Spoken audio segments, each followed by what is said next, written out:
Hi there, and welcome to this week's episode of Considering Comic Books. This week, we're going to be talking to a mega talented dude. He's a very good friend of mine. His name is Nicholas Brown, and he runs the YouTube channel LoreCraft, where he sculpts anything from movie characters, famous movie characters like Freddy Krueger, TV characters like the Night King out of Game of Thrones, comic book characters like Venom, Carnage, Groot, you name it. He's run the gamut of different characters, and he's always doing some new, interesting sculpts. So, without further ado, welcome to the podcast, Nicholas Brown. Hello, welcome me. Welcome you, Nick. You're a bit of an anomaly. You didn't start off as a sculptor. This is an entirely new profession for you. Yeah. Well, I mean, a year and a half ago is pretty much how long I've been doing it. Yeah. I just had as we all often have, is a difficult period, a rough patch, and I just decided to try to utilize that energy in a more constructive fashion. So, what was it that made you decide to sculpt? Because this is the thing, you're studying, is it a PhD? Yeah. It's more behavioral sciences, but yeah. Behavioral sciences PhD, and you went from that to sculpting, which you'd never done before in your life, am I right? Well, when I was a kid, I used to play with clay a bit, and I made a few things here and there. I never made anything, really large, or anybody would consider to be impressive. It was just, oh, that's pretty neat, and I had fun with it. But I hadn't really touched clay in more than a decade up until last year. And but I always wanted to. I had inclinations. I remember, when I was a kid, I enjoyed it, and I used to draw a bit, and I always had this desire to, I'd see a sculpture, Hellenistic Greco-Roman sort of thing, and so that's beautiful, and I'd like to do that. Or I'd see a video online, and say, oh, that looks great, I'd like to try that sometime. And I had some clay that I actually had, a big sack of this clay called new clay, and I bought it, and it was in the corner. And I just, it was a bad time, and I just said, I've got to do something with this. I can't be laying around on the floor being depressed, and I got the sack of clay, I cleaned off the kitchen table, the same kitchen table I still work on now, and I just got to work. Yeah, and I mean, I find this whole, process fascinating because you never actually, with the exception of your childhood dabbling, you'd never done this before, yet you have managed to create these, absolutely mind-blowing sculptures. I mean, the big one for you, the one that sort of put you on the radar, so to speak, was Pennywise the Clown from the movie It, that was a mega successful horror hit last summer. And you sculpted Pennywise, and it sort of shot you into the stratosphere. Well, I suppose you could call it that. I mean, it was definitely my most popular video. I was very surprised with how people responded to it, but I guess that character was really happening at the time, and it just worked to my benefit. But no, I mean, it was really an eye-opener for me. I really appreciated the reaction, but it did signal to me that I could actually do more with this. Prior to that, I was just, it started out just being kind of a cathartic thing, and I thought I'd film it. But I was pleased with the reaction from people.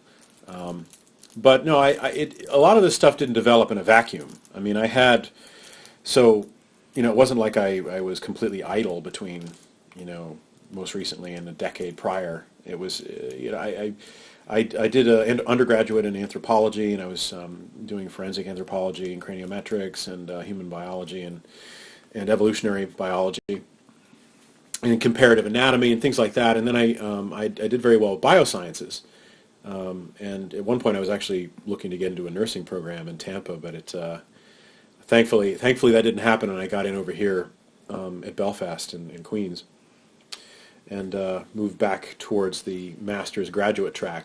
But I got a second master's in neuroscience, and so I was always pretty good with the biomedical side of things. And then when I was in my teens, I used to work on cars, and I used to restore old muscle cars, American stuff, and body work and all of that. And so I had this, and I did construction work, and it was all these things, and there was a convergence, I think, of a lot of different experiences that tended to work in my favor, kind of giving me a head start. So it didn't all just develop suddenly out of nowhere. I mean, I had a kind of a familiarity with materials and compounds from construction and working on cars and painting and things like that, and and comparative anatomy was very good for doing just studying skulls basically, it gives you some exposure to proportion, and so it all helped out in the end. You're a bit of a rare creature in that sense because most people are good at either the arts, the creative stuff, or the more scientific, mathematical stuff. So the fact that you've got a handle on both makes you quite a rare creature. Also, the fact that on top of that, we met each other through training down at Queen's PEC, down at the gym, where I would see you regularly pumping iron, and that's how we ran into each other. So, you cover a lot of bases. So I don't want to blow smoke up your ass, but you're a talented guy, Nick. You know what I mean? Well, I have a personal philosophy, and it's kind of like the trifecta. But I think there's so much in life that life has to offer in terms of experience and expertise, and there's three main areas that I think are very important. That I personally think that everybody should try to become adept in. And there's the physical, and when I say that, there's all kinds of sports. I mean, you could be a basketball player, weightlifter, boxing, fencing, badminton. Pick something. There's something for everybody to enjoy. Then there's the intellectual, so you can get involved in any area in education. If you want to get in literary, the area of English lit, if you wanted to be a mathematician, a scientist, pick something there. You can do that as well. And then there's the third, which is the creative side, is expression. And again, I think this is hugely important for growth. And you could be a musician, you could be a painter, you could be a culinary specialist, be like Gordon Ramsay and curse people out while you make a great sandwich, whatever it is you're going to do. But they all end up being very supportive of each other in the three, the pyramid, the triangle, and they feed into each other. So my appreciation for fine art and Greco-Roman and Hellenistic sculptures and things, and quickly leads into the aesthetic appreciation for anatomy, and you go to bodybuilding, and then there's the sporting element to it, and then there's the science behind it, so you can get involved in nutrition and dietetics and physiology and all that. So it all ends up connecting to each other in a way that's very self-supportive and enriches the entire experience. So when you're doing one thing, it's not just that. It's just wide network of. It's got a broader scope. It makes it. It's just so much more enriching and empowering. It's great. So I would recommend everybody do the triangle. Find your spot. Yeah, I totally agree. It's funny because we live in a world nowadays that's I think people rely too heavily on superficial values. It's all about the look, but not necessarily the work related to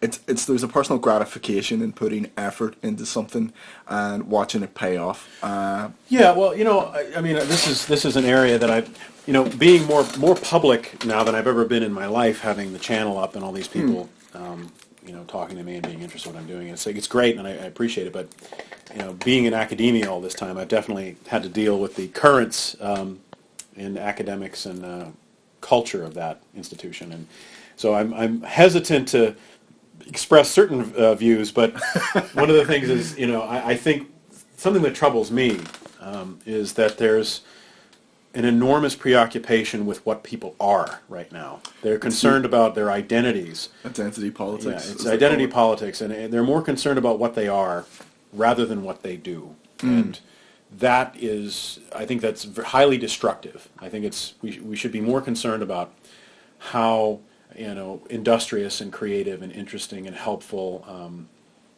Did you do a good job?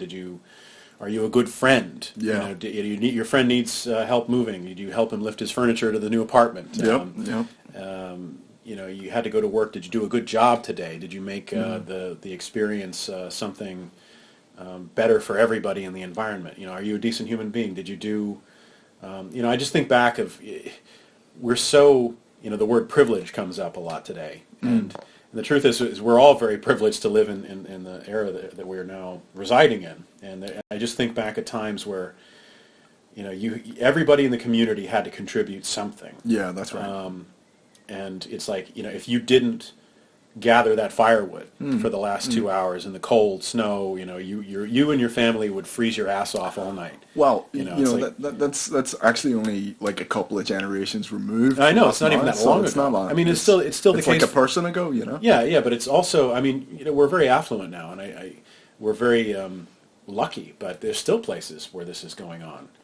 Yeah, that's right. Even in the West, I think a place like Poland, it's like, you know, they're backwoods town in Poland, and they're burning the sticks they gathered up to try to stay warm at night, and it's like, you know, let's get real. Like, this is what matters. Yeah. Well, it's funny. I work with a couple of Polish guys. You know, I work in a kitchen a couple of days a week to pay the bills, and you know, I work with a couple of Polish guys, and some of these guys send their wages home, and they live on very little over here, and they send it home because Poland, you know, it's a beautiful place. I've been actually proposed to my wife in Krakow, and you know, it's a beautiful place, but it's also a very poor place. There's not a lot of money, and you can tell that these people suffered from. There's been a huge injection of cash from the West into there, and you know, I've seen it even in the last several years. It's just developing more and more. But you know, I've been there many times, and it was quite the thing, because you know, the young people, they're adapting to the affluence that has come in since they've gained their independence in the early 90s from the Soviet Union. But the older people all kind of had this look like they're just so dark and beaten down, like they remember the dark Soviet era and standing in bread lines, you know, and they really know what difficult is. And I often think of that, and when I would see them, as kind of, it's a reality check. It gives you perspective. It gives you or pause for thought. So we deviated slightly there. I'm going to bring things back on track.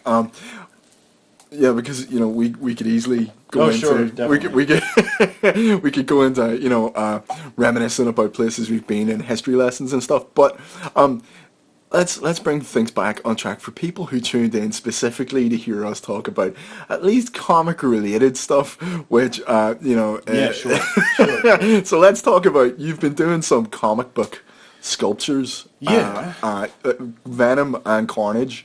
Have you got a personal interest in the characters, or was this sort of a capitalizing on the wave of interest? So, some people wonder why I pick what I pick, and I get a lot of requests, and so I have to. I would never do something I absolutely did not want to. Like, I just went, this is just not my thing. So there's usually a negotiated position between what I want to make, what's popular, and what people want to see. Yeah. And it's not easy to choose. You know, when you get a convergence of all three, then you're like, oh, great, you're in a great spot. Sometimes there's things I'm not as interested in making, but they just seem like they make a lot of sense. I mean, Pennywise actually fits into that category, because I saw the movie and I went, oh, that's pretty cool. I could do that. Yeah, I'd like to give that a try. But it wasn't like, oh, I can't wait to do this. I want to do this. It's such a neat character. I was like, it was a very good design. But it wasn't like I was deeply in love with it and I just had to do it. I just thought, I bet you people would like that. I could try that. Yeah. I mean, my character Darkness was the third one I ever made. Oh yeah, that Darkness was just from Legend. Yeah, the Tom Cruise, Ridley Scott. Yeah, film from the 80s. Yeah, that was like an obsession, because I saw that when I was a kid, and I saw that prosthetic makeup and done by Rob Bottin was the special. Tim Curry was the Tim actor. Curry was So Rob Bottin did the prosthetic design and application, and he just such an amazing job. And I still see it today. I was like, wow, that's incredible. And it's makeup. It's a person in there. It's not CG, and you're just absolutely blown away by it. So that was something I really wanted to do. I was like, I really want to make this character. I was kind of obsessed with it. But it didn't really make any sense in terms of like marketing or coming up with you know. I mean, I was still very early on in the sculpting process, and I was just doing it for what I wanted. And then I did the Night King after that. But I realized soon after is that if things that are trending seem to be, you know, the best thing to do in terms of views, because in order to support doing the work, and this is a hard bit to chew on sometimes, but people have to watch what you're doing. They have to. AdSense, you know, YouTube helps pay for it. But if nobody's watching what you're doing, so if I just made a whole bunch of cool stuff that I wanted to, like I'd like to make Gremlins and the Toxic Avenger and a whole bunch of 80s characters and things, you know, and like, oh, I'd like to try this and that, or make some of my own designs. I'm sure there'd be quite a few people who would like to see it, but it wouldn't be enough to pay for the supplies to make them. Gotcha. So there are other characters I also want to do in the comic book area. That Who would be your personal favorites? Your, let's say, top 5 that you would really love to do, even if they didn't make you money, if you had the option to make them. Well, that's a tough one. Well, I actually have a folder. You know, I mean, I like the Gremlins. I like. I have to crack open my folder. Yeah, have a look. Let's have a look. I've done a lot of them already. Yeah, okay. So I'm doing Batman right now, actually, but I'm doing the demon version. You're doing the demon version of Batman, which I'm incredibly excited about. I've only seen the pre-sculpt before you've applied any paint. You haven't quite finished it yet. It should be done pretty soon. It'll be done pretty soon. The American Werewolf in London is definitely one I've been wanting to do for a long time. Oh yeah, dude, classic movie. Yes, great transformation scene. I do believe they are making a new reboot of that. I think in the next couple of years. Why? I'm skeptical, but I guess the guy, I don't remember the director that made it, but his son is going to do it. John Landis. Yeah, Landis. So his son is going to do it, and he's committed to doing it mostly with prosthetics, with practical effects. Yeah. So I'm like, all right. So my mind's at ease, at least to that degree. Max Landis is actually a good director. Not director, but a screenwriter. Mm-hmm. I enjoyed. He did that movie with Michael B. Jordan. Oh god, it was the sort of indie superhero film. The name of it has went right out of my head. I'm sure the listeners, they'll be able to tell us. But it was basically 3 kids who get superpowers, and one of them, because he's psychologically unstable, he becomes like a... You know, he's from an abusive family and stuff, and he becomes the supervillain of the piece, essentially. And they have to take him down. It was a great movie. I can't remember what it was called. Yeah, when was this rather new? Yeah, it was a couple of years ago. I think I saw it. Yeah, I don't remember the name of it either. But it was great, and it was Michael B. Jordan. They was were the flying star. around and stuff. Yeah, and it was great. And I believe Max Landis was the screenwriter for that. So. Yeah. So I'd be interested to see him direct, because he's got some great ideas, and he had a great script for the Ghostbusters. Ghostbusters 3 essentially. That whenever the reboot came out, his script was leaked, and I thought it would have been a fantastic idea had they used it. But sadly, you know, they went the route that they did. But yeah, so let's have a look in this folder, Nick. What do you got? So the American Werewolf in London. I think Jean Grey up there. Jean Grey from the Last Stand. Oh, that's a good one. That would be pretty good, but that'd be very challenging. And just further down the line. That's the the Dark Phoenix version of Jean Grey. I did Raziel from the Legacy of Kain series. Oh yeah, okay. And I'd like to do Kain himself, but again, there's just not much room to do that. I mean, I know I'd probably get about 100,000 views or something, but it's not enough to. That sponsors wouldn't be pleased with those numbers. It's like, oh shit. So I'll just have to wait for a while. Mm-hmm. The Lost Boys, David. I want to do that. I would love to do that one. And that is that's one of my. I'd say it might actually be one of my favorite movies. It's definitely my favorite vampire movie. Yeah. It was just, the whole thing was, and there's such an interesting story behind it. Joel Schumacher allowed the actors to ad-lib a lot of the lines. It was a very loose flow to that movie. Yeah, he allowed them to ad-lib, so a lot of it was just on the spot stuff, and it was it was a really fascinating movie, and it came out at the same time as Near Dark, which was another classic vampire movie. I don't know if you ever saw it. No, I did not. Oh, dude, Near Dark, you got to check it out. It's similar time period, and Lance Henriksen, Jeanette Goldstein, basically the cast of Aliens. Okay. And it was Catherine Bigelow, who was married to James Cameron at the time, and she basically stole his cast from Aliens and used them in this vampire flick. And it's vampires traveling across the American Midwest. It is great. It's one of my favorite vampire Just no flicks. chest bursters or anything. No chest bursters, no, but there is Bill Paxton. Oh, really? Yeah, and he. Geez, now I got to watch this. Yeah, and he's a character called, oh God, what's his name? Yeah, it's went out of my head again. I'm getting senile in my old age, but he's particularly brutal. And there's just a scene in the movie that you have to see where he takes on this entire bar full of people, and it is one of the most visceral, murder scenes you're ever going to see in a movie. So I recommend it. Near Dark. Well, I will definitely give it a Yeah. look-see. Oh man, absolutely. Yeah. And You've sold me. I think you'll. You're a man after my own heart, Nick. I think you'll enjoy it. So who else we got here? Who else we got in the folder? Well, there's Palpatine. Palpatine. Yeah. Slimer, Smeagol. Smeagol. Yeah. Vorador, that's also from the Kane series. Oh, sure. A Lycan from the Underworld series. But, I mean, I'd like to do a lot of my own stuff, and I'd like to try to revisit some of these mythic and legendary characters, satyrs and cyclops and things like that. Sure. Sort of Ray Harryhausen type stuff. Yeah, just make my own versions of these things.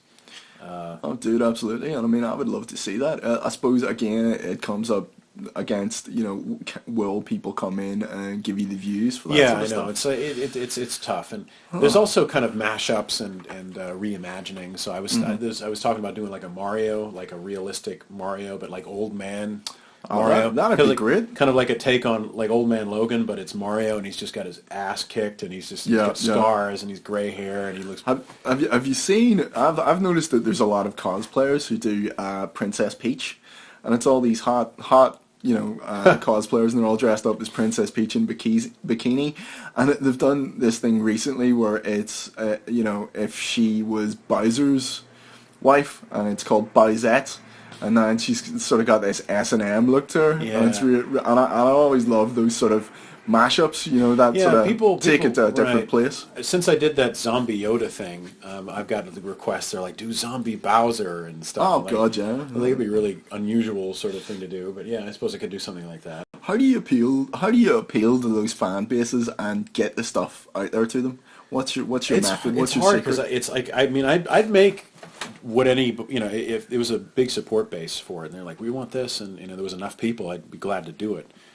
It's difficult, and I think ever since I did Raziel, I've continuously saw in the comment sections, make Kane, and I really want to do it, and I want to do it for them. It's just I have to find the right time where I can kind of fit it in, where because the sponsors coming through is a great thing. It's been so helpful.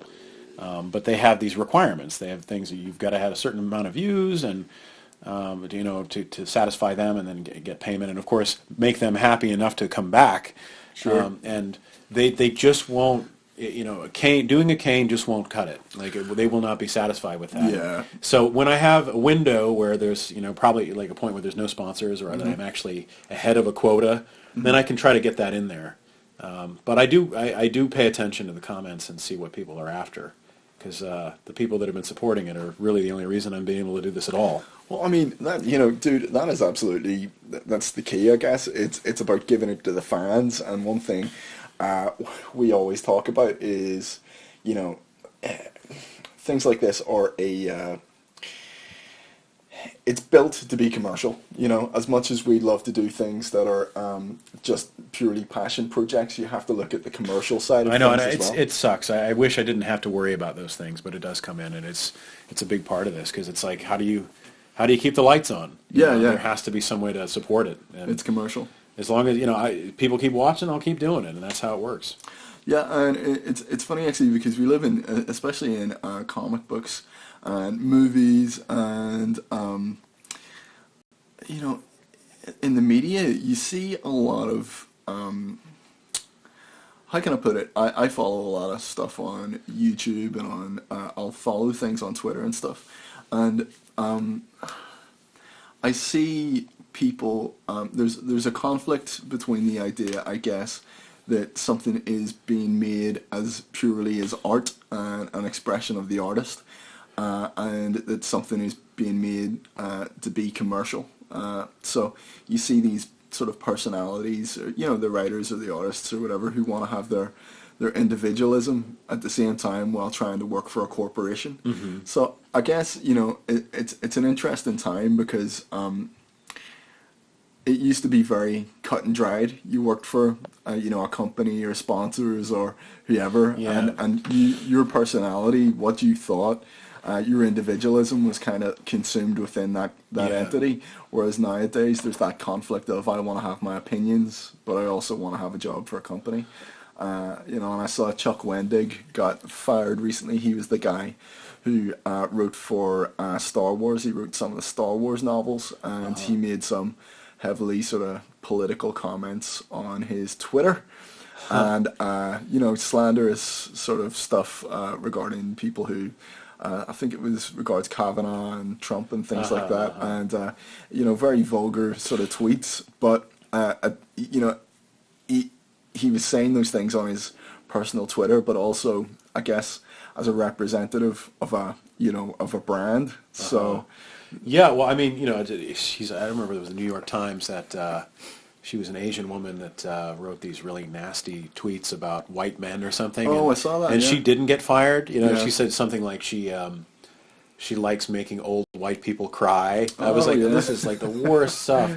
And then she's a New York Times. They hired her on as some editor or something. I was like, Yeah, are you kidding? yeah. But you know, she got away with that. You know, Yeah. and then like the point is no matter what you do, what you say, somebody somewhere is going to be upset with you. Yeah. And it's hard now to be expressing yourself in any terms, and it's just better to stay above the fray. But I just, as I said earlier, I wish people were a bit more concerned about what they do rather than what they are. Yeah. You know, don't take these things so personally. And I mean, comedians, like some people are comedians. It's okay to make a joke and if you're upset by it, look, I'm upset every day. And then I see things on the news, I'm angry, I'm annoyed. I'm not calling for people to be fired from their jobs. So, you know, Yeah. it's like, if you're offended, hey, you know, suck it up. It's just, you got to move on. You know? I agree with you. I think personally my take on it is if you're offended by something, don't contribute to it, don't follow it, whatever. But don't be calling for somebody's head either. But at the same time, I believe in the case of, you know, somebody who works for a company, you have to present a particular image for that company. Oh yeah, and, no, sure. You become a representative. You're of a a group. representative, yeah. So yeah, you have to parse that. You know, you have to be able to say, oh well, this person represents. In this case, it was Disney, Star Wars, Lucasfilm. Oh right, yeah. You know, so you have to be that family-friendly representative. I don't know what this guy said, so I don't offend him. But it's just like I don't know what's going on. Normally, but I know whatever he said. It couldn't be as bad as some of this other stuff I've seen, and they didn't have any problem. So. Yeah, well, you know, that's what I mean. You know, these companies have to stay commercial. They have to appeal to a certain demographic, which is, you know, a massive demographic, really. Everybody they're trying to appeal to. It's not just, you know, they want as much money as possible. So. Well, yeah, I could probably say a bit more about that, too. Their appeal seems to be very selective as well, and they don't mind excluding or upsetting certain people as long as it sticks to their own particular philosophy. I mean, I think you might have told me a few times where it was the Marvel guys. You know, they did all these reimagined characters, and some of the fan base was upset, and so they basically were calling all their fans a bunch of jerks and things like that. And I was like, well, that's, you know, I suppose it's however they want to present themselves. It's strange, you know. It's like, you know, it's capitalism meets ideology. You know, like, you know, it's supposed to be a company that is commercial and appealing to a massive demographic, but at the same time, there's an ideological bent to it. It's like, it's strange times we live in, isn't it? Because it used to be like, you know, it was one or the other, but now it's kind of a fusion of two. I try to stay out of it. I mean, you know, my opinion is that I'm basically, I do have opinions on things. I do have, you know, political leanings, but at the same time, they're kind of my own business. Do you remember that old adage? You know, your parents used to say it. You know, whenever you're in the workplace, no politics or religion. You know? Yeah. I feel like there's a kind of there's a particular kind of person that's out there, and there's quite a few of them, where they're just sitting and waiting and watching for something that they can react to in a negative way, because they can't wait to attack somebody. Yeah. And like they've got a pitchfork at the ready, and it's like, just come on, just say something to piss me off, and then they're disappointed when you don't. Well, you know, it's that great drama, isn't it? I mean, you know, Twitter and social media and things like that, they are like a crucible type situation. I call Twitter the online crucible, because everyone's constantly witch hunting, and I tune in and I have an eye on things, but I very rarely get involved. You know, like I say, I've got opinions, but, you know, I'll chat with my buddies about them, but they're nobody else's business, really. But that brings me to whenever you're reading your comments, do you have many people? Have you run into online trolls? Have you had any problems with? Thankfully, the response has been overwhelmingly positive. I think 99% has been good. But it's every once in a while you'll get a nasty comment from some nutter. But that's just normal. That's just me whenever I'm having a bad day, Nick, and I decide to tune in. But no, I think it's been really good. Not really any issue. I mean, back to what we just were talking about. I think I had one person who was wondering why I never made any female characters, and so that I've satisfied them with the nun. But then I think I got a few comments on that. They said the nun looked too mannish. And I was like, well, sorry. Well, the nun is quite, I would just say... It's not a very feminine woman. Yeah. No offense to Bonnie Aarons either, by the way. It's just the way that they do her up in the nun costume. In the movie, she is rather mannish looking. She has a very... I've seen her done up very well in public with makeup, and she looks quite nice. So. She looks kind of like Peter Cushing, actually. Whenever she's in the nun stuff, and I went to see the movie. I reviewed it for my pal Mark Savage. I enjoyed it. I thought it was a fun movie. But the nun herself, like you say, very, there's a very sort of terrifying, rigid, I don't even know whether you would call it masculinity, but it's just that ethereal horror stuff. So, I never looked at the nun and went, what a lady. Yeah. That's my type of gal. I suppose if you're terrifying, then there is a lack of attractiveness. Oh, yeah, sure. But I mean, like you say, I think there's, you have to realize that there's people out there who are just looking for an opening to criticize. And the thing is that everyone has a voice on the internet. Everyone, and you have to. Yeah. That's something that you have to run into day to day. That's right. And my channel's actually, I've only started doing YouTube videos, so not I don't have a huge subscriber base, but everybody has been overwhelmingly positive. But I try to stay positive and be nice to people. And I'm reasonably apolitical. Like I say, I have my views, but they're kind of like my personal views, and I don't really feel the need to shout expletives and get angry about it online. It's just my personal. I think there's kind of an etiquette. It's the golden rule is don't be a dick. Don't be a dick. You don't go for eye for an eye, because that just turns into tit for tat and get into these outrageous troll line of comments and hate shit, and it's just it's ugly. So just don't be a dick. For sure. So we were talking about this before we actually started podcasting, and I want to bring it up briefly now because I think it's an avenue that you may potentially go down, and that is that you're a massive Star Trek fan. Yeah. Massive. Yes, you just watch those shows on loop. Endless. TNG, Deep Space Nine, Voyager, Enterprise. Enterprise, it was fantastic. I wish they didn't cancel it. And watching it again, I was like, this is great.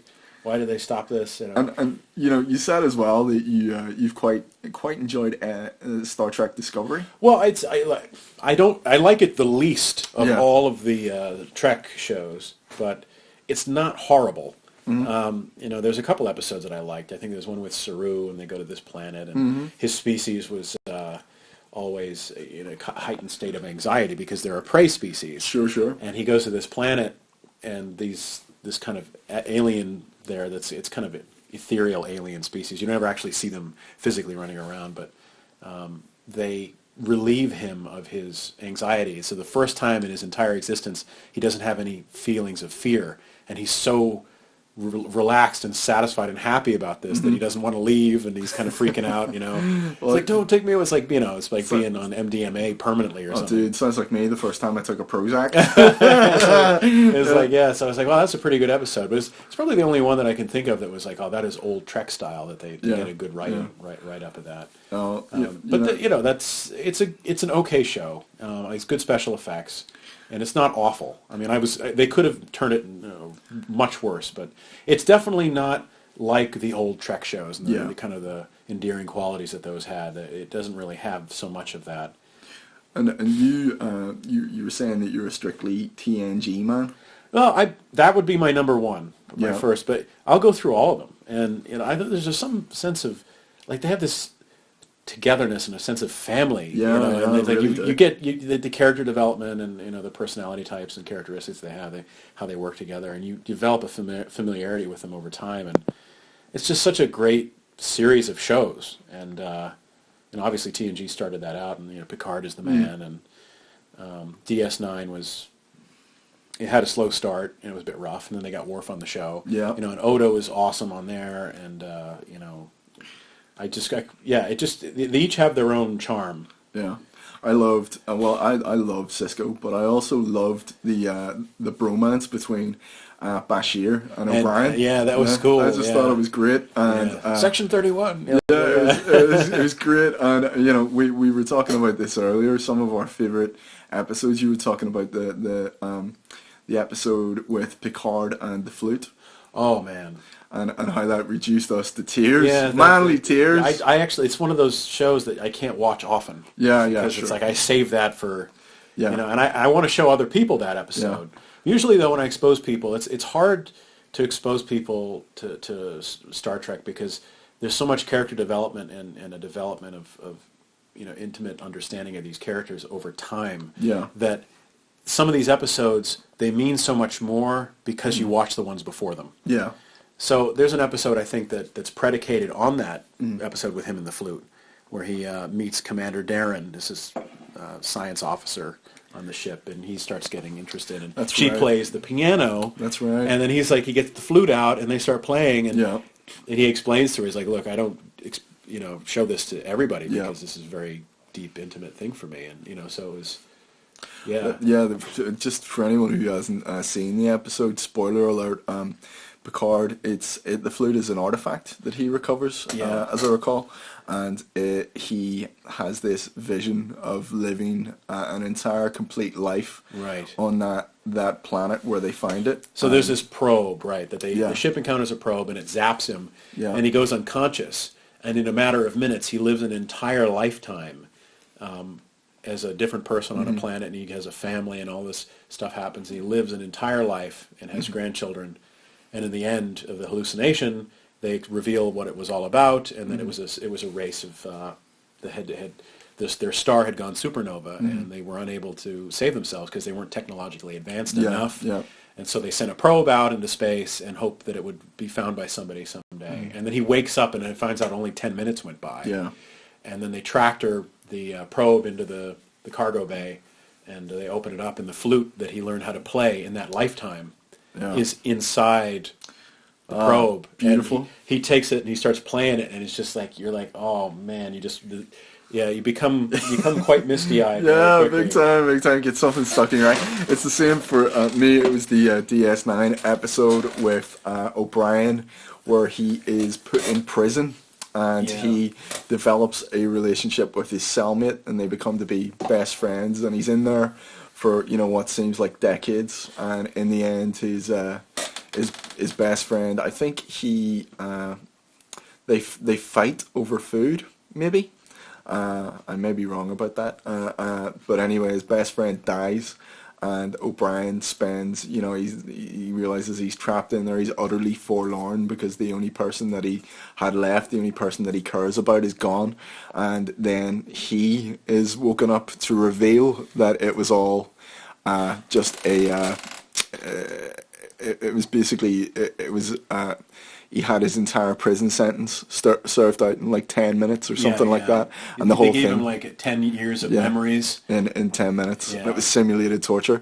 And I remember being utterly moved at the end of that episode, in pain, in physical pain. There's so many good ones. It's genius. It's genius sci-fi, It's just some of the best sci-fi ever written is Trek stuff. I mean, I could talk about it all day. I'm sort of excited about Pike coming on board for season 2. Yeah, we'll get to see how that turns out. I'm wondering where Spock is. Yeah. Well, I mean, what is this? There's the whole talk that this isn't canon. It's not canonical. Yeah, I don't know what's going on. I don't know. They have a show called After Trek that's on after every episode, and I watched a few of those interviews because I get an idea where they're coming from and where they're going.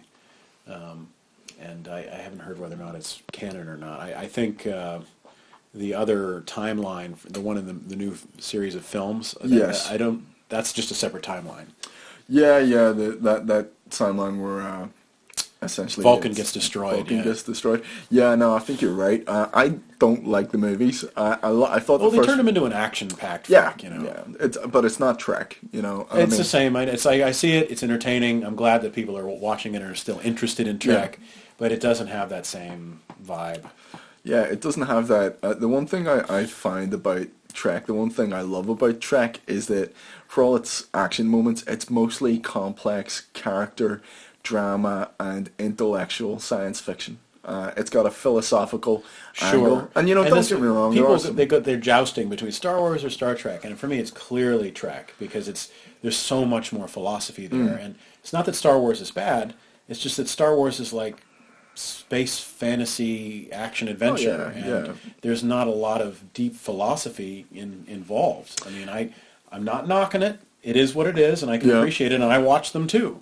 But if I'm really, you know, like I could not watch a Star Wars film that, you know, really just brought me to tears. Like I mean, I have a few moments where I'm like, oh, you know, they put Solo in carbonite. Mm-hmm. Oh, you know, like, and you feel a little bit bad, but I don't have a moment like the flute scene. You know, like, I get you. I mean, you know, it's funny. I love the original trilogy films. I thought the prequels, they're definitely the best ones. Yeah, the prequels were bad, but they weren't nearly as bad as.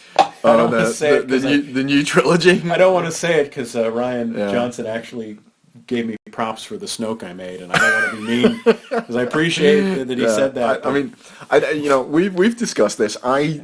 Fundamentally I liked the new characters. I liked Poe. Rey, Rogue One was Finn. good. Did you like Rogue One? Yeah, I did like Rogue One, although it left me a little bit hollow. I thought it was fun. It was a standalone. It was a standalone. I liked Rogue One. Well, they added this element of, like, you know, the gray zone, which I thought was good. Like, because you get to see, the horrible things that the rebels would have to do to maintain or get their freedom. Like, he was assassinating people. Yeah, It gave a little bit more depth. It wasn't clearly Cassian Andor. Cassian Andor, he was the guy, wasn't he? And he shoots the guy at the very start of the film and establishes that, you know, it's a dirty job sometimes. Yeah, and he was going to shoot the girl's father because he was like the scientist, and I was like, geez, this is pretty grim. Yeah, I kind of like that about it. But my what was the other movie? I quite enjoyed Solo. It was a solid action movie. I boycotted it.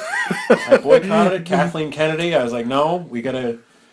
Not happening, and it's a shame because it might have even been a good film, but it was a solid action movie. It was about a 7 out of 10.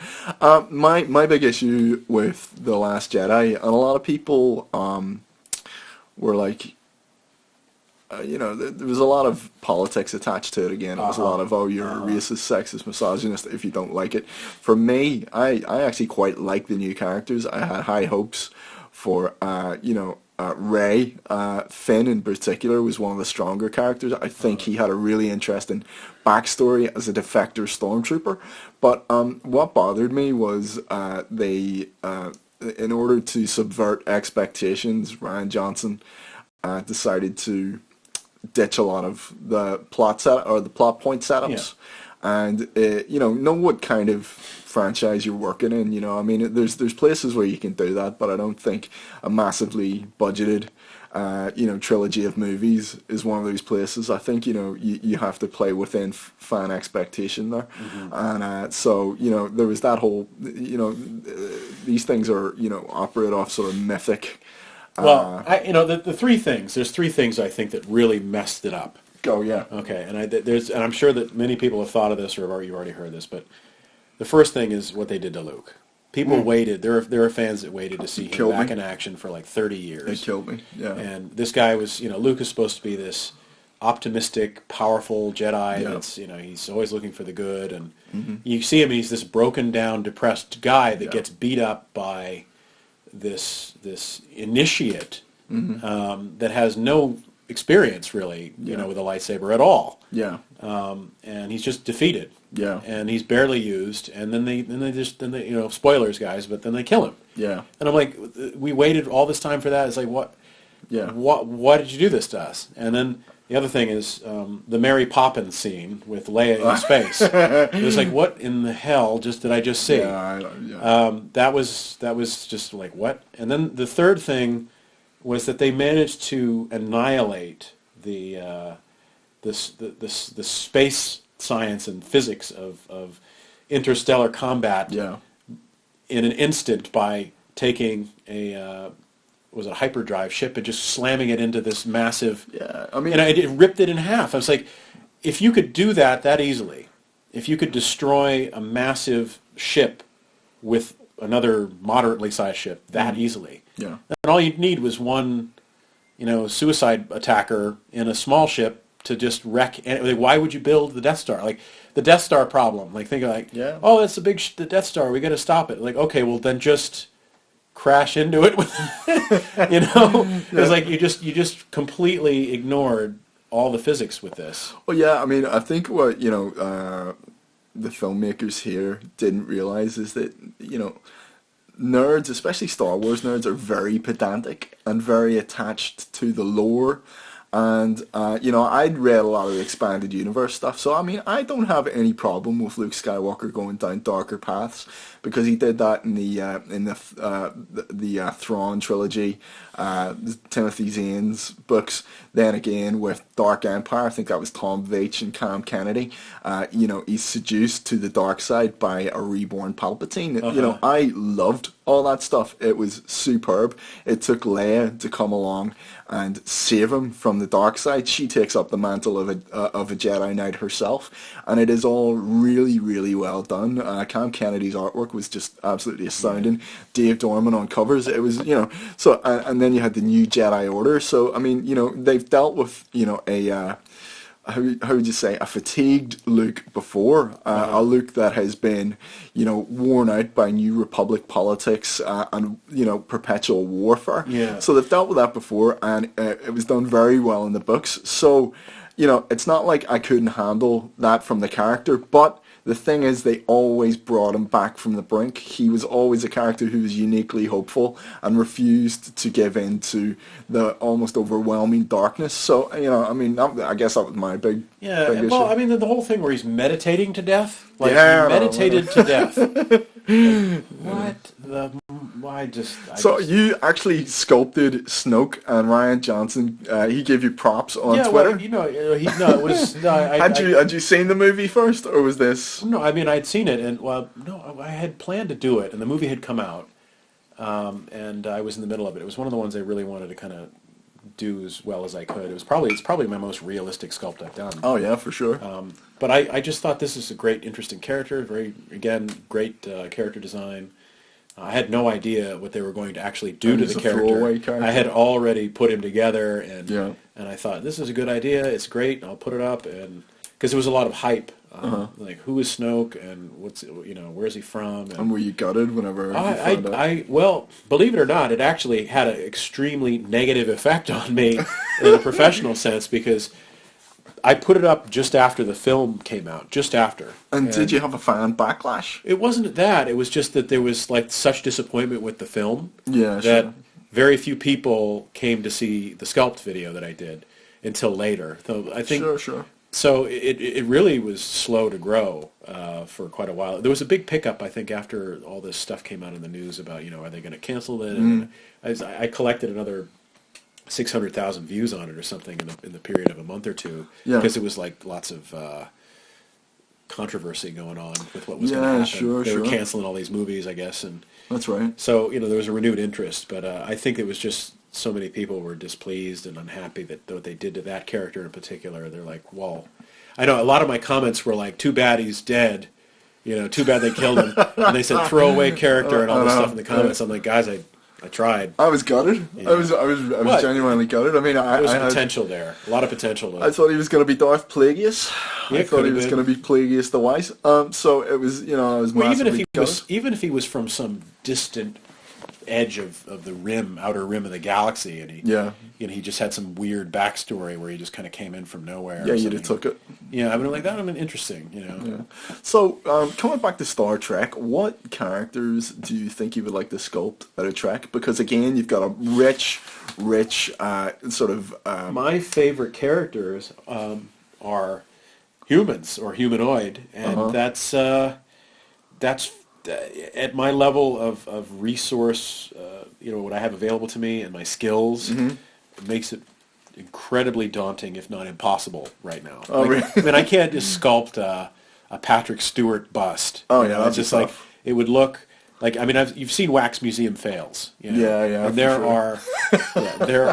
Do you think that would be you? Yeah, well, there are master sculptors that have been doing their craft for decades, and they will mess up. Yeah. Even on doing real people, and the way that I do these, I try to do them with hair and realism and clothing and color, and I use air dry clay primarily, which is a bit weird from a sculptor or professional sculptor's point of view. It's just not possible to capture that kind of realism from a specific human at this point. What about a Borg? I can do something like that. I would love to see a Borg. There's a lot of geometry. And Yeah. I wouldn't be able to just sculpt the components. I'd probably have to kind of rummage through. Yeah, you'd have to make them. Not make them. Find them. Yeah, I get like some tubing and Yeah. some circuit boards and sure. just find some plastic bits and then just cut them up and I could get creative with it. I mean, I could maybe do Worf, maybe. Worf is one of my favorite characters. It'd be hard to do, but because he's got the cranial ridges and stuff, and I might be to really do this stuff right. You usually have to start working on getting a hold of the life casts and things. Yeah. But that's again gets more expensive, and you end up sculpting less and copying more. Right, I gotcha. So it's like cheating, because I see people on Instagram that they'll be selling busts. I saw one guy, he was like he did a Deadpool bust, and it looked so perfect. I was like, how the hell? And then I went through his Instagram and found that he had a Ryan Reynolds life cast of the actor's head. Okay. And then he copied his head. And he just Directly. added all the... Yeah, and then he added some burnt stuff and painted it. Right, I got I was like, okay, well, that's easy. I was like, yeah, well, that's what people want. Then he did. He seemed to sell quite a few of them. But it's if you're sculpting, that's cheating. Do you have? Would you? I mean, we were talking earlier. You're a man of principle. Well, I try to maintain certain bits of integrity. 'Cause I do see people on YouTube that do similar things or try to, and there's the lowest common denominator. And I see that there's some channels where they claim to, they're sculptors, but they appeal to a much younger audience, and they make some very unsophisticated things that look like toys and taffy candy and stuff, and they do very, very well. And I'm like, I just don't want to. If I was really only primarily concerned about views and subscribers, and I wanted to pull in a huge audience, I could go for younger. I could go for the kids and make little toys, and it's just not what I'm not interested in doing that. I want to try to maintain a higher standard that's more adhering to movie special effects. And yeah, sure. And we've talked about how Sideshow Collectibles have they sort of set the barometer. Yeah, exactly. Sideshow, I look at their work, I say, okay, if I can make something that's at least that quality, then I'm content, because they do great work. They do. I have a couple of their hot toys. I have the Rey from The Force Awakens. This was before The Last Jedi came out and smashed my expectations. So I've got a Rey. I've got a Snake Plissken from John Carpenter's Escape from New York, which is my favorite movie of all time. And I would probably get more stuff, but it's hundreds of dollars, so slightly outside of my. It's expensive. Yeah, slightly outside of my budget, but I love their stuff. I love their statues. And your Carnage, you actually you looked at a lot of Sideshow. Yeah, Carnage. there's a Sideshow Carnage, like it's a 1/6 scale or something, but it's a premium, legendary format or something like that. But it's small. Yeah. And but it's a full body version, and I use that as a primary reference, and awesome. I think I got it pretty damn close. You did, man. I thought it was phenomenal. I thought it was one of your. So I was looking at the two, like, there's the Sideshow, there's mine, there's the Sideshow. I'm like, did you sell that? I got it. No, it's in my bedroom. Oh, really? Yeah. Because I didn't see it on the shelves whenever I was coming in. I was like, I did build it in a way that it's capable of being molded. Okay. I'd have to probably secure it a little bit if I would, but yeah, I mean, I'm starting to make my sculptures more mold friendly. So if you ever do, I want one. Yeah, if there's ever a demand for a particular model, I might be able to make copies. I can make copies of the Nun, and I can make copies of Hellboy, and I will be making a mold of the Batman, Demon Batman. So that will be available soon too. Well, the first thing I thought whenever I saw that Batman was it reminded me of the Batman Dracula from I think it's Doug Munch and Kelly Jones. They did a Batman Dracula, then there was Red Rain, the sequel, and then Crimson Mist. It was like a trilogy, a horror trilogy. And it looked very like it. And you could tell me, because he's still sitting on the table there. I'm thinking, I could give him some fangs. I could sharpen his canines a little. They're normal human teeth at this point. They're just kind of... If you type in Batman Red Rain into Google now, into your search engine, and watch what comes up, and it's not that dissimilar to the Batman that you... So I'm using you're using the demonic Batman from Batman Begins. Yeah. It's from the Vision with the Scarecrow. That's where right. He gets hit with the fear gas. I've got screenshots there, and his teeth don't have fangs; they're just black. And I'm like, I was going to do it like that, but somebody did it, and you see his. Oh, that's nice. That's nice. He doesn't have fangs either. Batman Demon. Yeah, that is cool. Yeah, that's a larger version. That's a bust. The best one I've seen is that one there. Oh, that's gorgeous. That is gorgeous. Oh, look at that David in the background. It's phenomenal. Oh my goodness. Yeah, that is great. I did look at that one quite a bit as reference, but he's got blood and stuff. So I don't know what's going on with that. Yeah, well, if you whenever you got some time, type in Batman Red Rain, and you'll see that vampire Batman. You'll know what I'm talking about. Yeah, because I could give him some fangs. I still have time. Well, especially if you'd been talking about spraying different colors for different molds, customizing it for different people potentially. I could do. And you could definitely customize a vampire Batman. Yeah. So, what after you finished Batman, who are you thinking of next? Well, I promised the audience I'd do a Zombie Hulk, so that will be out before the end of the month. Okay. I've got 2 weeks left, so I think I'm going to do it. From Marvel Zombies? Yeah, essentially, yeah. Okay. And it's a Halloween theme, and I'm that'd be awesome. Try to crank these two out as quick as I can and get that up. Have you read the series at all? It was Robert Kirkman, I believe, the creator of The Walking Dead, who wrote Marvel Zombies. I don't know if he wrote all of the series, but he wrote maybe two or three of them, and very, very popular at the time. I did look it up. I was looking for references, and there was actually an action figure that I saw that had been done of that. Pretty gruesome. Yeah, and the cover is by, I think it's a guy called Arthur Pseudonym, possibly. The covers were spectacular, really, really beautiful. Yeah. Okay. Well, Nick very subtly pointed at the clock. He's like, "Gotta go. I gotta bust the cat. You gotta." Yeah. Yeah. Well, here, listen, dude. This has been an absolute pleasure, as always. I'll probably see you like in the next few days in the gym or something. Anyway. Sure. But here, listen. Thanks for doing the podcast. It's been a blast. I've really enjoyed having you on. I've been meaning to do it for ages. It's taken us a while, but we're finally here. It's a pleasure to be here. Yes. Yeah. I love the way you said that. The way I look at it sometimes, you're like an American who spent time in King Arthur's court. Oh. Because whenever Nick gets in touch with me, he goes, "My dudesman." My dudesman. My good man. How are you today? Well, here, listen. It's immensely gratifying to be here. It's been a pleasure to have you on, Nick. Listen, guys, check out Nick's stuff at LoreCraft on YouTube. He's got a fantastic channel. He's got some amazing sculpts. This has been Considering Comic Books. I've been Mark, and you've been Nick. Yeah. Tune in next time, and if you've got any thoughts or you'd like to talk to us about anything, I'd love to hear from you in the comments. Take care, guys, and until next time, bye. Thanks for listening to the podcast. I hope you enjoyed it. You can follow me over at consider_comics on Twitter. That's consider_comics.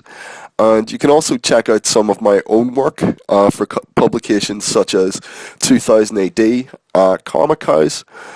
And you can also check out stuff I've done with my friend and collaborator Ryan Brown over at ryanbrownart.com.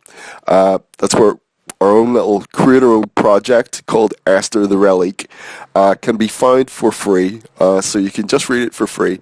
And I hope you enjoy it, And as always, I'd love to hear from you. All the best, guys.